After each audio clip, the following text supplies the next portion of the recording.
مرحوم حیدر عباس ابن مختار حسین، مرحوم انتظار حیدر ابن محمد احسان، مرحوم سید مولانا رفیق حسین ابن مشرف علی، مرحوم سید غلام حیدر ابن مولانا رفیق حسین، مرحومہ عافیہ بنت احسان مہدی، ان کی روح کو سورہ فاتحہ پڑھ کر ایصال فرما دیں۔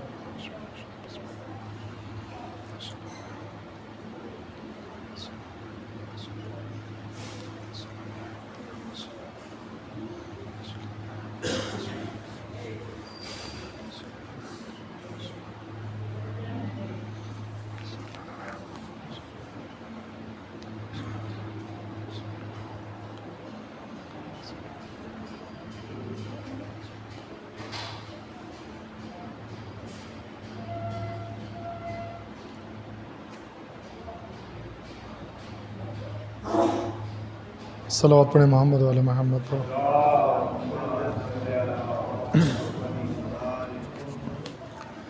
اعوذ باللہ من الشیطان الرجیم، بسم اللہ الرحمن الرحیم، الحمد للہ رب العالمین، والصلاة والسلام علی محمد وآلہ الطاہرین الذین اذہب اللہ عنہم الرجس اہل البیت وطہرہم تطہیرا۔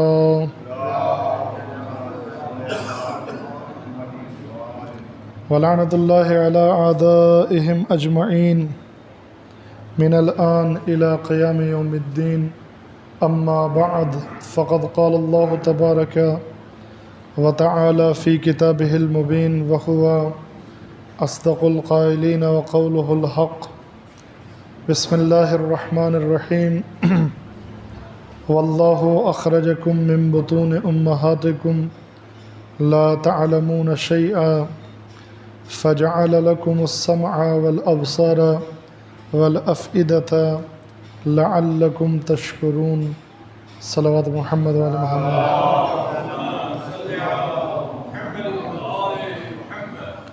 ماہ محرم الحرام کی تیسری تاریخ ہمارے اور آپ کے درمیان عاشوراء درس اور عبرت کے آئینے میں اس عنوان پر گفتگو جاری و ساری ہے۔ قرآن مجید کی جو آیت میں نے آپ حضرات کی خدمت میں تلاوت کی ہے، اللہ تعالیٰ اس آیت میں ارشاد فرماتا ہے، بسم اللہ الرحمن الرحیم، واللہ اخرجکم من بطون امہاتکم لا تعلمون شیئا۔ جب اللہ نے تمہیں پیدا کیا، اس دنیا میں آئے، تو حالت یہ تھی کہ تم کچھ نہیں جانتے تھے۔ فجعل لکم السمع والابصار والافئدۃ، تو اللہ نے تمہیں کانت دیے، آنکھیں دیں، اور دل اور عقل دیا، لعلکم تشکرون، تاکہ تم اس کے شکر گزار بندے بن جاؤ۔ یعنی پیدا کرنا بھی اس کا لطف اور اس کا کرم تھا۔ جب تم پیدا ہوئے تو کنڈیشن یہ تھی کہ کچھ جانتے نہیں تھے، اس نے تمہاری حالت پر رحم کیا تو تمہیں جاننے کے ٹولز عطا کر دیے، کان دے دیے، آنکھیں دے دیں، اور دل اور عقل یہ بھی عنایت کر دیے، لعلکم تشکرون۔ لیکن ان کو اللہ کے شکر کے راستے میں استعمال کرنا۔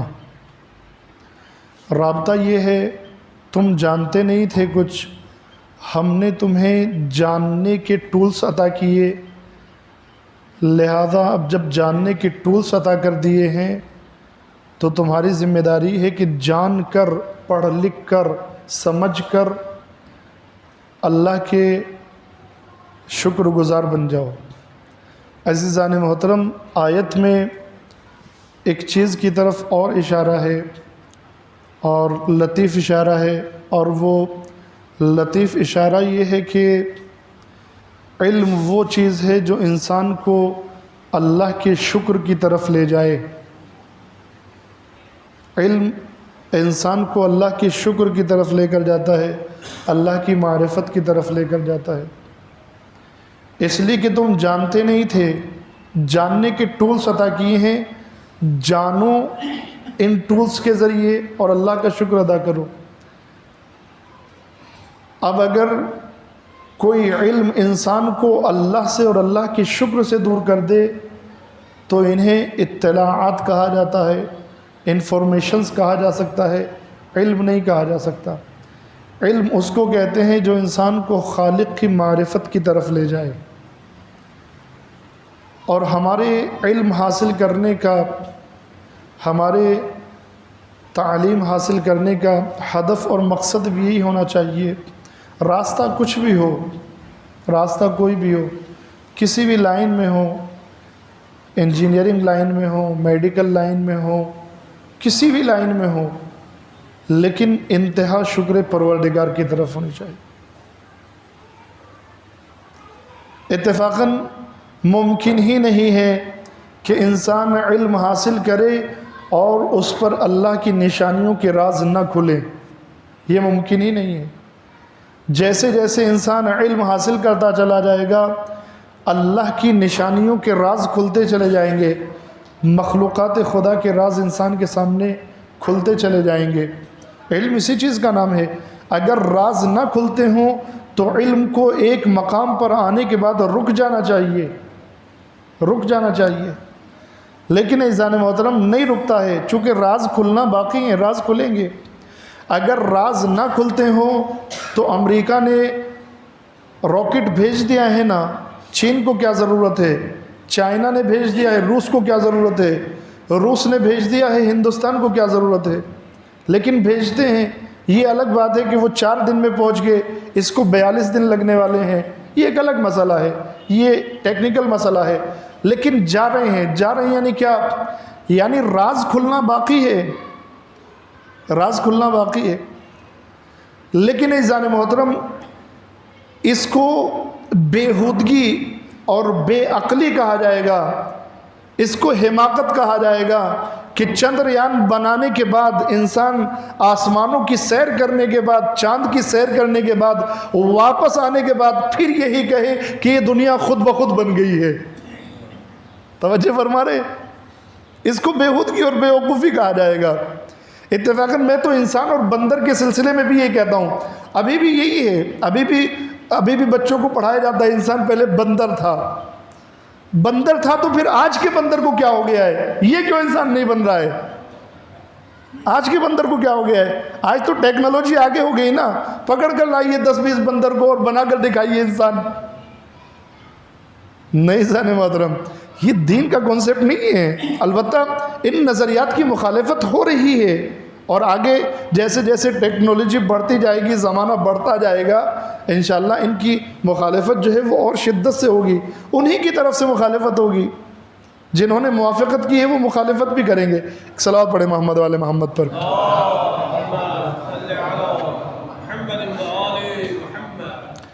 عزیزان محترم، خوشی کی بات یہ ہے کہ انسان ترقی کی طرف جا رہا ہے، علم کی طرف جا رہا ہے، راز کھلتے جا رہے ہیں، اور جتنے جتنے راز کھلتے جا رہے ہیں اتنی جو ہے وہ اللہ کی معرفت میں اضافہ ہوتا چلا جا رہا ہے، اللہ کے وجود کے دلائل میں اضافہ ہوتا چلا جا رہا ہے۔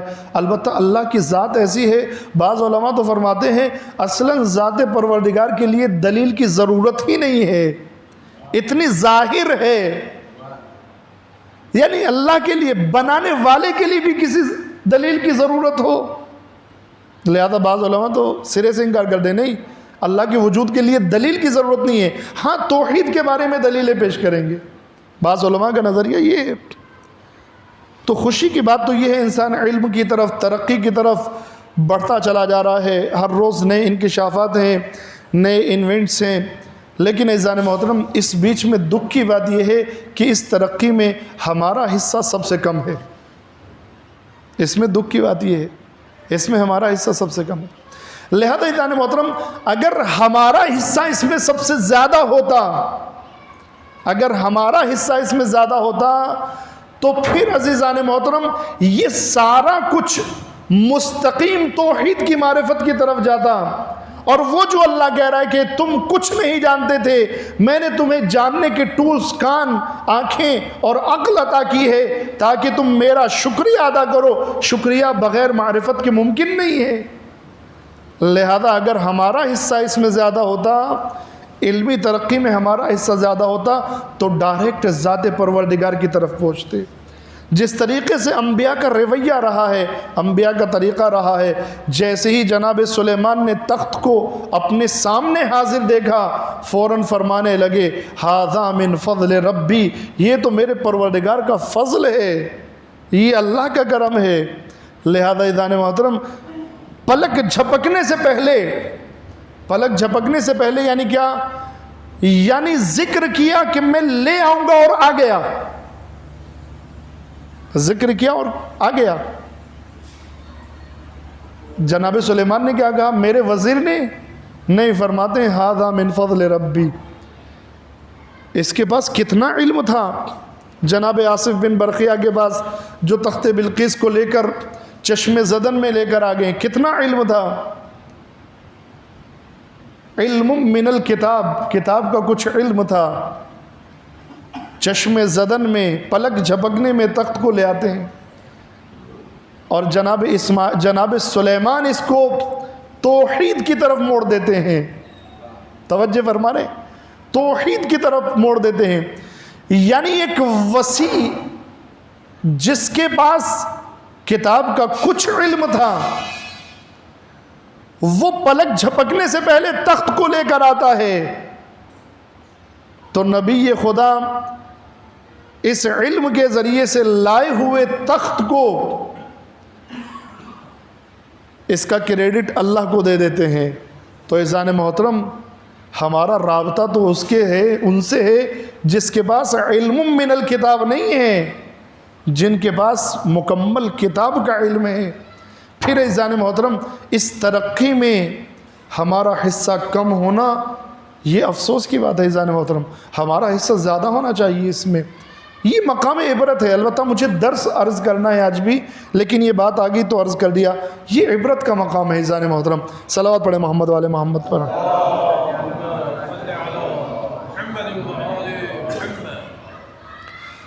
کربلا درس اور عبرت کے آئینے میں نے کل درس عرض کیا. عزیزان محترم 9 سال کا بچہ، 9 سال یعنی یہ جو بچے یہ میرے سامنے بیٹھے ہیں یہ بھی 9 سال سے زیادہ ہیں الحمدللہ. 9 سال کا بچہ کربلا میں آتا ہے. میدان کربلا میں باپ کی شہادت کے بعد مجھے اور آپ کو، جوانوں کو، نوجوانوں کو، بچوں کو درس دیتا ہے. کس چیز کا درس دیتا ہے؟ شجاعت کا درس دیتا ہے، اللہ کی رضا پر راضی رہنے کا درس دیتا ہے، عبادت کا درس دیتا ہے، اطاعت کا درس دیتا ہے، امام وقت کی نصرت کا درس دیتا ہے، امام پر جان قربان کرنے کا درس دیتا ہے. ایک 9 سال کا بچہ آتا ہے اور اتنے سارے درس مجھے اور آپ کو دے کر جاتا ہے. جوانوں کی بھی کردار ہیں عزیزان محترم، بچوں کے بھی کردار ہیں، جوانوں کی بھی کردار ہیں. بچوں سے بھی درس لیں، جوانوں سے بھی درس لیں. بھرے ہوئے ہیں عزیزان محترم. جتنے بھی نمونے ہیں ایک سے ایک بہترین نمونے ہیں، ایک سے ایک بہترین نمونے. اور عزیزان محترم ایسے چنندہ نمونے اور ایسے خاص نمونے ہیں کہ جن کے بارے میں امام حسین علیہ السلام صلوات پڑھیں خود فرماتے ہیں کہ میں اپنے اصحاب سے بہتر کسی کے اصحاب کو نہیں پہچانتا. جتنے بہتر میرے اصحاب ہیں کسی اور کے اصحاب کو اتنا بہتر نہیں دیکھ رہا ہوں. امام کی زبان سے تعریف ہونا عزیزان محترم، امام کی زبان سے. میں نے کل عرض کیا امام نے اس 9 سال کے بچے کو سلام کیا ہے، اور وہ جو امام نے سلام کر دیا ہے ایسا نہیں ہے کہ وہ امام نے سلام کر دیا اور تمام ہو گیا. نہیں، اب آپ جب بھی زیارت ناحیہ پڑھو گے اس بچے پر سلام ہوتا رہے گا۔ امام کے سلام کا مطلب یہ ہوتا ہے عزیزان محترم، کیا فرماتے ہیں؟ ان سے بہتر میں اصحاب نہیں دیکھ رہا ہوں۔ امام کی زبان سے عزیزان محترم میں کسی کی جھوٹی تعریف کر سکتا ہوں، میں کسی کی تعریف میں مبالغہ کر سکتا ہوں۔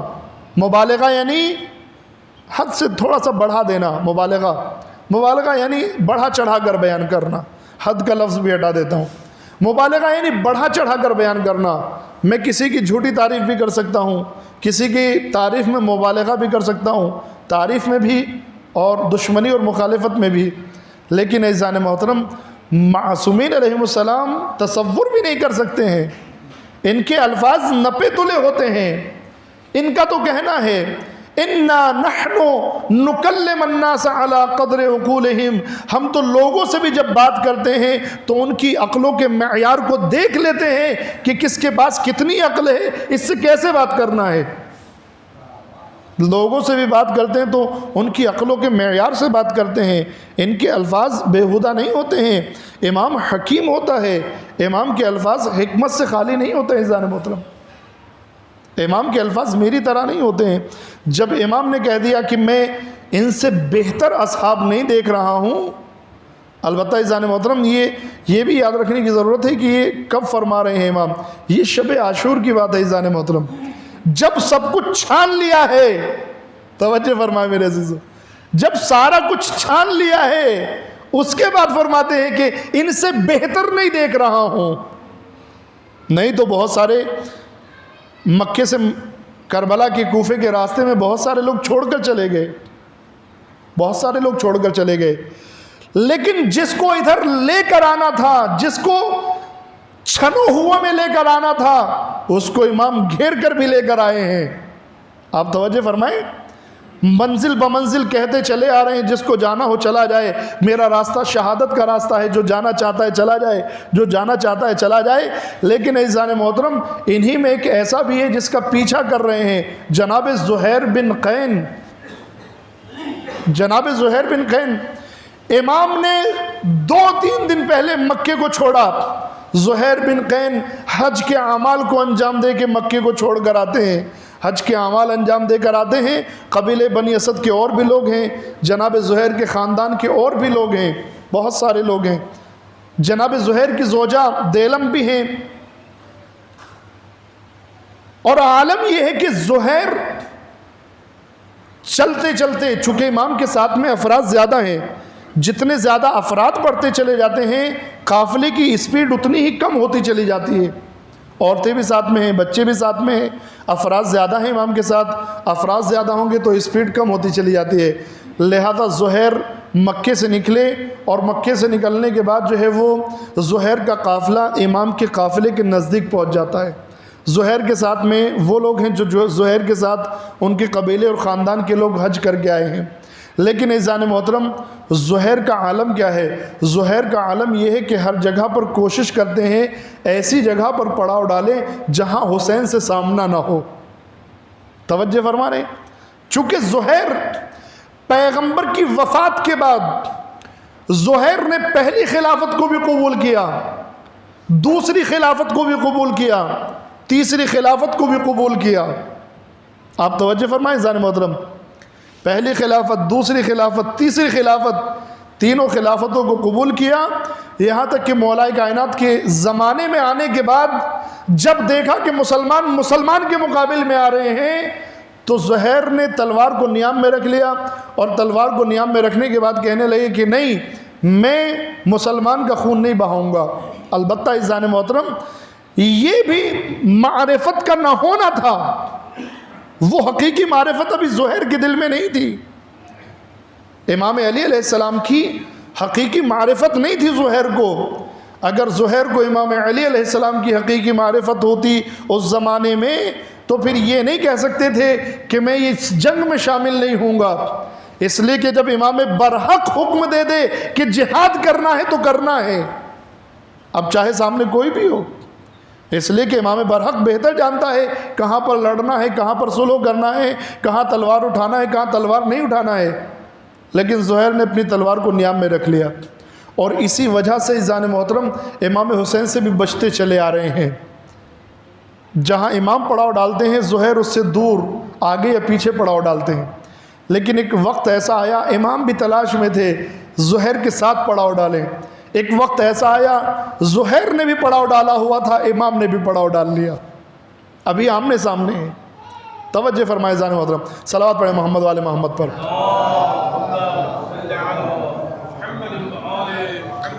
امام نے بھی پڑاؤ ڈال لیا۔ دوپہر کا وقت تھا، زہیر اور ان کے ساتھی کھانا کھا رہے تھے بیٹھے ہوئے، یہ کھانا کھا رہے تھے کہ امام نے ایک پیغام بھیجا۔ امام نے کہا جاؤ زہیر کو جا کر کہو، زہیر کو جا کر کہو کہ فرزند رسول تم سے ملنا چاہتے ہیں۔ توجہ فرمائے عزیزان محترم، حسین ملنا چاہتے ہیں آپ سے۔ امام حسین کا قاصد آیا، زہیر اور ان کے ساتھیوں میں پہلے سے اس بات کا خیال تھا، توجہ رکھی جا رہی تھی کہ حسین کا سامنا نہ کرنا پڑ جائے، بچنا چاہتے تھے۔ قاصد آیا، کھانا کھا رہے تھے، انہی روایت کرنے والوں میں سے جو لوگ کھانا کھا رہے تھے انہی میں سے کہتے ہیں کہ جیسے ہی حسین کا قاصد ہمارے پاس آیا، حیرت کی وجہ سے ہمارے لقمے منہ کے منہ میں رہ گئے اور ہاتھوں میں جو لقمے تھے وہ ہم نے زمین پر رکھ دیے۔ یہ کیا ہو گیا؟ ہم تو بچنا چاہتے تھے، سامنا نہ حسین سے۔ اب حسین نے قاصد بھیج دیا، قاصد کو واپس بھیجا کہ تم جاؤ، ہم فیصلہ کر کے بتاتے ہیں۔ جناب زہیر کی زوجہ ساتھ میں ہے۔ زہیر نے کہا کہ نہیں، میں حسین سے ملنے پر مائل نہیں ہوں، میں ملنا نہیں چاہتا ہوں، میں اس ملاقات کے حق میں نہیں ہوں۔ اتنا سنا عزیزان محترم، درس حاصل کریں، خواتین بھی سیکھیں عزیزان محترم۔ اتنا سنا جناب زہیر کی زوجہ نے فوراً جناب زہیر کی زوجہ پکاری، زہیر سبحان اللہ، زہیر ماشاء اللہ، واہ زہیر، حج کر کے آ رہے ہو، فرزند رسول بلا رہا ہے تو ملاقات کے لیے نہیں جاتے ہو، حج کر کے آ رہے ہو۔ حج کے آداب میں سے کیا ہے؟ حج کر کے آؤ تو حجت خدا کی زیارت کے لیے جاؤ، تمہیں حجت خدا سامنے سے بلا رہی ہے، حسین بلا رہے ہیں، جاؤ گے نہیں؟ زہیر نے کہا ٹھیک ہے، اگر تم کہتی ہو تو چلا جاتا ہوں۔ کہا جاؤ تو صحیح، سنو تو صحیح کہ فرزند رسول کیا کہنا چاہتے ہیں۔ عزیزان محترم، خواتین کا بھی بڑا کردار ہے، یہاں پر خواتین سے درس لینے کی ضرورت ہے۔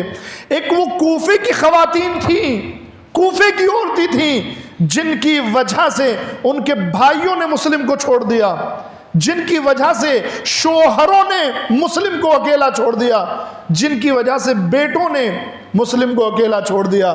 اس لیے کہ عزیزان محترم، کوفے کے مسلم کی تنہائی میں خواتین کا بڑا کردار ہے، بڑا کردار ہے خواتین کا۔ بیٹوں کو ماؤں نے پکڑا، کہاں جا رہے ہو؟ ابن زیاد بہت سفاک ہے۔ شوہروں کو بیویوں نے پکڑا، کہاں جا رہے ہو؟ بچوں کا کیا ہوگا؟ بھائیوں کو بہنوں نے پکڑ کر روکا، بھیا کہاں جا رہے ہو؟ کیوں اپنی جوانی کو گنوانا چاہتے ہو اس جنگ میں؟ نتیجہ کیا ہوا؟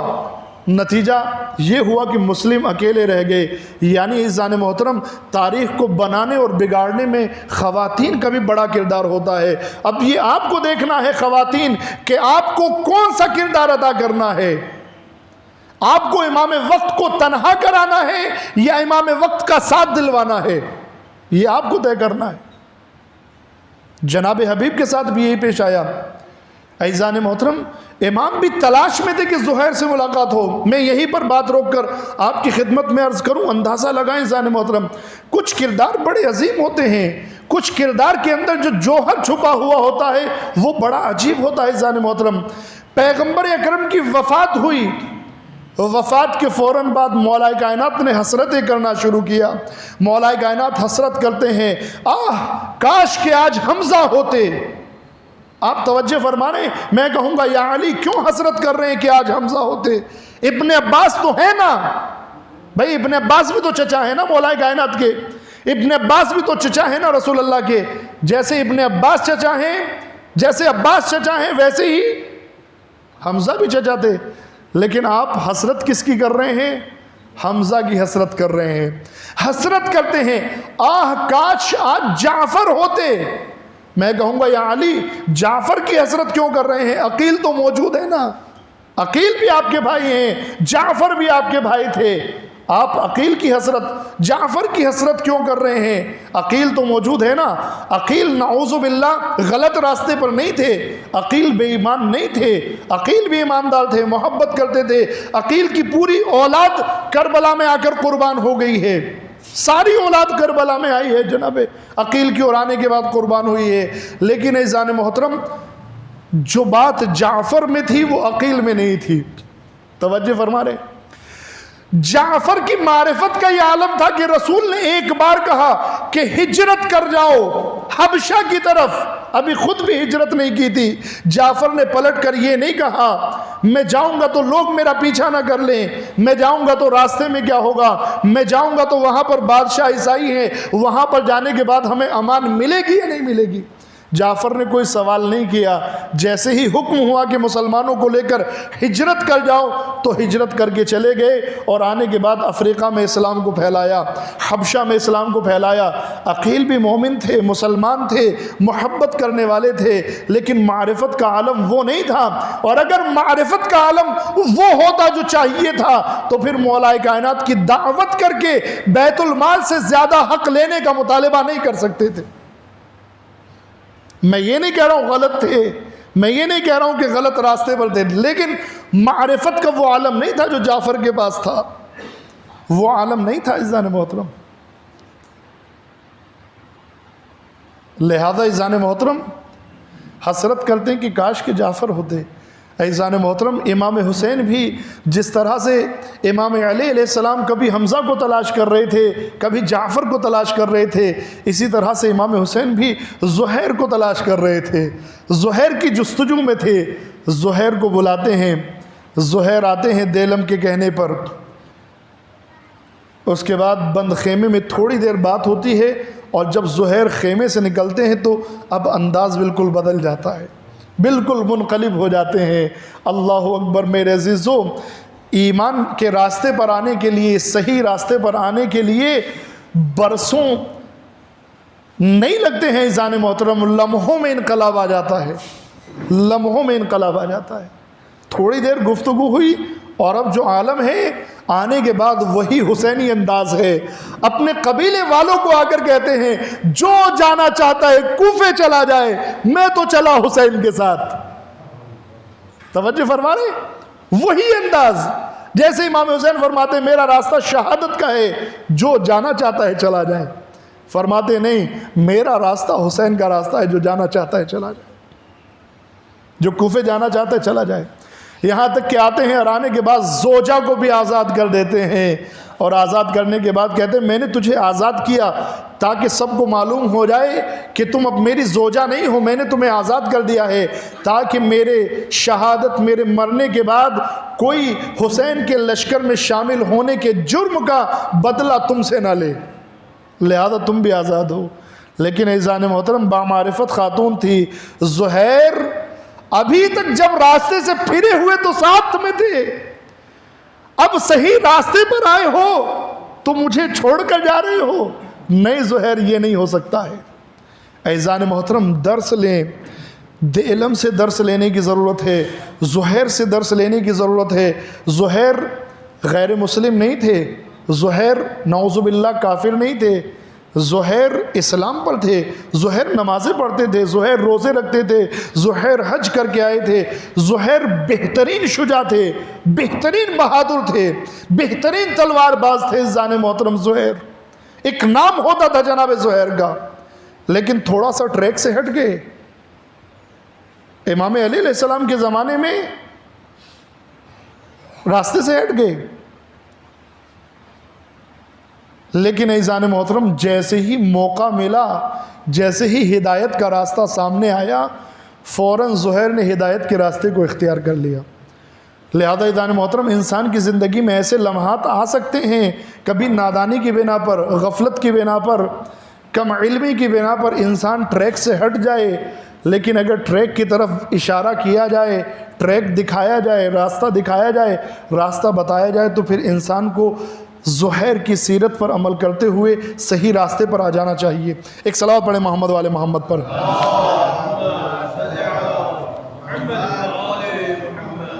توجہ فرمائے عزیزان محترم، آج جناب زہیر کی بات آ گئی، وگرنہ میں کسی جوان کا تذکرہ کرنا چاہتا تھا، انشاءاللہ پھر کبھی عرض کروں گا عزیزان محترم۔ یہ عالم ہے عزیزان محترم جناب زہیر کا۔ ایک ذکر اور کر دیتا ہوں عزیزان محترم، اس کے بعد جو ہے وہ گفتگو کو تمام کرتا ہوں۔ ایک شخص ہے جن کا نام ہے انس بن حارث کاہلی۔ انس بن حارث کاہلی رسول اللہ کے صحابیوں میں سے ہیں، رسول اللہ کے صحابیوں میں سے۔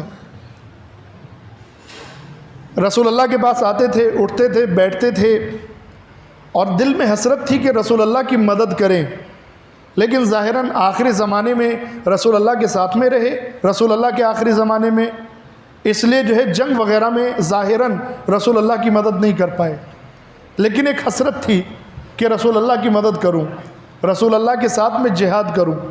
ایک روز رسول اللہ نے امام حسین کو زانو پر بیٹھے ہوئے فرمایا، رسول اللہ نے فرمایا میرا یہ بیٹا حسین کربلا کے میدان میں شہید کر دیا جائے گا، جو بھی اس کو درک کرے اس پر لازم ہے کہ اس کی مدد کرے، اور جس نے اس کی مدد کی اس نے میری مدد کی۔ انس بن حارث کاہلی نے اس بات کو گرہ باندھ لیا، اور گرہ باندھنے کے بعد ہمیشہ وہاں رہتے تھے جہاں حسین رہتے تھے۔ جب تک مولا کائنات مدینے میں رہے انس بن حارث بھی مدینے میں رہے، جب مولا کائنات مدینہ چھوڑ کر کوفہ آ گئے تو انس بن حارث بھی کوفہ آ گئے۔ کوفے کے بعد امام حسن واپس چلے جاتے ہیں مدینہ، لیکن انس مدینہ نہیں جاتے ہیں۔ ایک عمر ہو گئی ہے عزیزان محترم، بڑھاپا ہے انس کا، کیوں نہیں جاتے مدینہ؟ اس لیے کہ پیغمبر نے بتایا تھا کہ کربلا میں مارے جائیں گے، تو انس نے کہا کہ کربلا تو یہاں سے قریب ہے، لہذا میں مدینے نہیں جاؤں گا، کربلا جاؤں گا، کربلا جاؤں گا۔ عزیزان محترم تاریخ لکھتی ہے ان کا عالم یہ ہے، بڑھاپے کا عالم یہ ہے۔ آپ اندازہ لگائیں کربلا کے وقت میں 50 سال تو پیغمبر کی وفات کو ہو گئے ہیں، تو 50 سال تو یہ، اور اس وقت بھی جوان تھے یہ، تو ابھی تو ان کی عمر جو ہے وہ 90 کے آس پاس عمر ہے۔ روایت بتاتی ہے کہ اتنے بوڑھے تھے کہ پلکیں جو ہیں، یہ جو پلکیں ہیں نا، یہ آنکھوں کے اوپر گری ہوئی تھیں، اور جب کچھ دیکھنا چاہتے تھے تو ہمت کر کے پلکوں کو اٹھا کر دیکھتے تھے۔ اتنا بوڑھا انسان ہے عزیزان محترم۔ ایک روز خبر ملی کہ مسلم آئے ہیں، مسلم کی تلاش میں، مسلم کے ہاتھ پر بیعت کی، پھر خبر ملی کہ مسلم مارے گئے۔ جب مسلم کے مارے جانے کی خبر ملی، اور یہ بھی معلوم تھا کہ حسین کوفہ آ رہے ہیں، لیکن الگ الگ خبریں مل رہی تھی، کبھی حسین کوفہ آئیں گے، کبھی حالات کی تشویش کو دیکھ کر کہ حسین کوفہ آئیں گے یا نہیں آئیں گے، مجھے حسین کے ساتھ کہاں سے ہونا ہے، کہاں سے نہیں ہونا ہے۔ اس تمام کشمکش میں کوفے کے راستے بند ہونے سے پہلے ہی انس بن حارث نے یہ طے کر لیا، حسین جب بھی آئیں، آنا تو کربلا ہے نا، لہذا میں جا کر کربلا میں ڈیرا ڈال لیتا ہوں۔ جناب مسلم کی شہادت کے بعد انس بن حارث نے آ کر کربلا میں خیمہ نصب کر لیا۔ توجہ فرمائیں، 1 مہینے کا فاصلہ ہے، لیکن یہ آئے اور آنے کے بعد خیمہ نصب کر لیا۔ سب سے پہلا درس جو انس بن حارث سے لینا ہے وہ درس یہ ہے کہ رسول کے قول پر اتنا اطمینان ہے، اگر رسول نے کہہ دیا ہے کہ کربلا میں آ کر شہید ہوں گے تو ہوں گے، لہذا مجھے کہیں جانے کی اب ضرورت نہیں ہے، میں سیدھا کربلا جاتا ہوں۔ میں تو چلا کربلا، آگے کربلا میں خیمہ لگا لیا، لوگ آتے جاتے ہیں، ارے یہ کہاں تم نے تپتے صحرا میں اکیلے خیمہ لگا لیا، اتنے بوڑھے ہو، مذاق اڑاتے ہیں، ہنسی اڑاتے ہیں، لیکن انس بن حارث کاہلی اپنے اپنے آپ میں مگن ہے، کوئی پرواہ نہیں ہے، کوئی تانا دیتا ہے، کوئی مذاق اڑاتا ہے، کوئی کچھ بھی کہتا ہے۔ عزیزان محترم، جو اللہ کے راستے پر چل جائے انہیں لوگوں کی ملامت کی پرواہ نہیں ہوتی ہے۔ لوگ کیا کہتے ہیں یہ میٹر نہیں کرتا ہے، اللہ کیا کہتا ہے یہ میٹر کرتا ہے، اہل بیت کیا چاہتے ہیں یہ میٹر کرتا ہے۔ لہذا کوئی پرواہ نہیں ہے کہ کوئی کیا کہتا ہے۔ اکیلے آئے اور آنے کے بعد اس عمر میں آتے ہیں اور آنے کے بعد ڈیرا ڈال لیتے ہیں۔ پھر عزیزان محترم 2 محرم کو خبر ملتی ہے کہ حسین کربلا میں داخل ہو گئے ہیں۔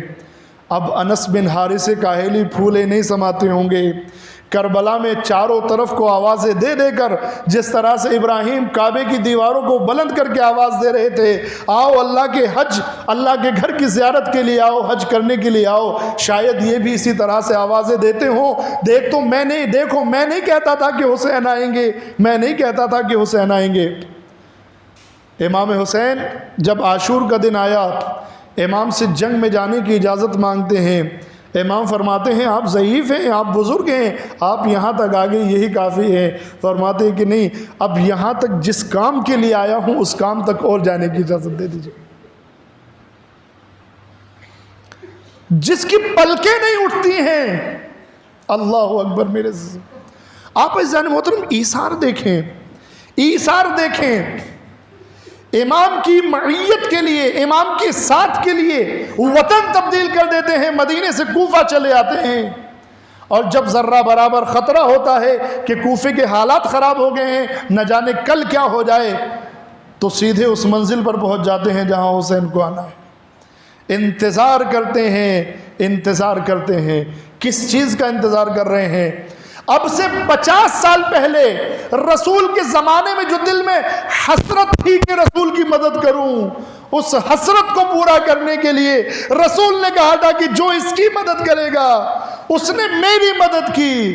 اللہ اکبر، آگے رسول کی مدد کرنے کے لیے میدان کربلا میں کیسے کیسے کردار ہیں عزیزان محترم۔ میدان میں جا کر جنگ کرتے ہیں، میدان میں جا کر جنگ کرتے ہیں۔ اب میدان میں جا کر انہوں نے کتنے کو مارا، کتنے کو گرایا، وہ میٹر نہیں کرتا ہے۔ 90 سال کا بوڑھا پلکوں کو اٹھا کر میدان میں چلا گیا، یہی کافی ہے۔ حسین کی محبت میں یہی کافی ہے عزیزان محترم۔ آج کیا درس ملتا ہے میرے عزیزو؟ یہ ضعیف کیا درس دے رہے ہیں؟ دیلم نے کیا درس دیا، زہیر بن قین نے کیا درس دیا، یہ ضعیف کیا درس دے رہے ہیں عزیزان محترم؟ یہ درس دے رہے ہیں امام وقت کو کبھی بھی تنہا نہیں چھوڑنا، یہ شجاعت کا درس دے رہے ہیں، یہ قربانی کا درس دے رہے ہیں، یہ ایثار کا درس دے رہے ہیں۔ پھر سوال آ سکتا ہے میں کہاں قربانی دوں، کہاں جنگ ہو رہی ہے، کہاں جہاد ہو رہا ہے؟ میں تو کہتا ہوں جان کا دینا بڑی قربانی ہے۔ قربانیاں دینے کے پاس ہمارے پاس بہت ساری چیزیں ہیں۔ وقت کی قربانی دو، علم کی قربانی دو، ضد کی قربانی دو، انا کی قربانی دو، اختلافات کی قربانی دو، بہت ساری چیزیں ہیں قربان کرنے کے لیے۔ وقت قربان کرو، آؤ دین کے لیے کام کرو، امام کی نصرت کے لیے کام کرو۔ وقت کی قربانی دو، آؤ اول وقت نماز پڑھو۔ وقت کی قربانی دو، آؤ لوگوں کے دلوں میں محبت حسین، محبت اہل بیت کو اجاگر کرنے کے راستے ہموار کرو، لوگوں کو امام زمانہ کے ظہور کے لیے تیار کرنے کے راستے ہموار کرو۔ وقت کی قربانی دو۔ قربانی کا درس ملتا ہے عزیزان محترم، صرف جان کی قربانی نہیں ہوتی ہے، بہت ساری چیزوں کی قربانی ہوتی ہے۔ اور عجیب کیفیت ہے عزیزان محترم، یہ جملہ جناب زہیر بن قین کا جملہ ہے۔ فرماتے ہیں کہ اگر 1000 مرتبہ ہمیں زندگی دی جائے تو 1000 مرتبہ اپنی جانوں کو حسین پر قربان کر دیں گے۔ اللہ اکبر میرے عزیزو۔ اور عالم کیا ہے، جب نماز ظہر کے وقت زہیر تیر کھاتے کھاتے زخمی ہو گئے، نماز ظہر کے وقت جب زہیر تیر کھا کر زخمی ہو گئے۔ اللہ اکبر۔ بعد ظہر زہیر کا عالم یہ ہے کہ زہیر خون کافی بہہ گیا ہے، زخموں سے چور ہیں، اور اب زہیر بس جانکنی کے عالم میں ہیں کہ ایک مرتبہ حبیب کو بلاتے ہیں، دونوں ایک ہی قبیلے سے ہیں، قبیلے بنی اسد سے۔ حبیب کو بلاتے ہیں، میرے بھائی حبیب میں کچھ وصیت کرنا چاہتا ہوں۔ حبیب نے کہا میرے بھائی زہیر اگر مجھے پتہ نہ ہوتا کہ میں بھی تمہارے پیچھے پیچھے آ رہا ہوں، جام شہادت نوش کر رہا ہوں، تو ضرور تمہاری وصیت کو سنتا اور اس پر عمل کرتا، لیکن میں تو جانتا ہوں میں بھی ابھی آنے والا ہوں۔ اللہ اکبر۔ پھر بھی تم اپنی وصیت کو بیان کرو، میں تمہاری وصیت کو کوشش کروں گا قبیلے بنی اسد تک پہنچا دوں، لیکن اللہ نے ان سب کی وصیتیں، ان سب کی فکریں صرف ایک ہی طرف مڑ رہی تھی، ایک ہی طرف سب کے انٹینشن تھے، ایک ہی طرف سب کی توجہ تھی۔ ابھی یہ باتیں ہو رہی تھی کہ سامنے سے ابا عبداللہ الحسین آ گئے۔ زہیر نے حبیب کو اشارہ کیا، حبیب کہیں وصیت کو پہنچانے کی ضرورت نہیں ہے۔ کہا تو وصیت کیا ہے بیان تو کرو۔ کہا یہ دیکھو میرے آقا جو آ رہے ہیں، جب تک جان میں جان ہے حسین کا خیال رکھنا۔ انا للہ و انا الیہ راجعون۔ سیعلم الذین ظلموا ای منقلب ینقلبون۔ خدایا بحق زہرا و ابیہا و بالہا و بنیہا امام زمانہ کے ظہور میں تعجیل فرما، ہم سب کو ان کے اعوان و انصار میں شمار فرما۔ خدایا ہمیں کربلا اور عاشورہ کو سمجھنے کی توفیق عنایت فرما، ہمیں حقیقی کربلا کو اور عاشورہ کو سمجھ کر اس کے تقاضوں کو پورا کرنے کی توفیق عنایت فرما، کربلا والوں کے راستے پر چلنے کی توفیق عنایت فرما، حقیقی عزاداری کرنے کی توفیق عنایت فرما، معصومین کی سیرت کے مطابق عزاداری کرنے کی توفیق عنایت فرما، عزاداری سے فائدہ اٹھانے کی توفیق عنایت فرما، امام کے ظہور میں تعجیل فرما، ہم سب کو ان کے اعوان و انصار میں شمار فرما۔ ربنا تقبل منا انک انت السمیع العلیم۔